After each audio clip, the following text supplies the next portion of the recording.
Hi, today I will be showing you how to make plarn. Plarn is plastic yarn made out of plastic shopping bags. And we will be donating the plarn that we make to Softer Nights for the Homeless, which then will be crocheted into sleeping mats for homeless people. So I'll go ahead and begin and show you how to make plarn. So first you need a plastic shopping bag. It can be from any store. And you need to straighten it out.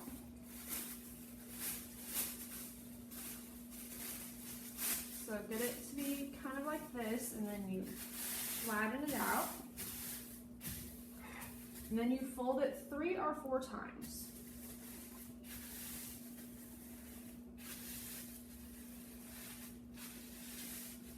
So it looks like this. Next, you cut off the end and the handles.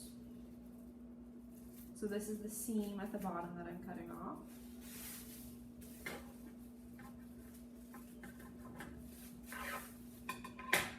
So then you have this, and you fold this in half. And right here at this seam, you cut. Fold it in half one more time. Then you again cut at the seam.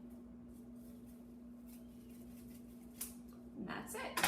To check to make sure that you did it right, if you take a piece, it should make a circle. And that's it. That's how you make plarn. Super simple and a great way to recycle your plastic shopping bags. Thanks for watching.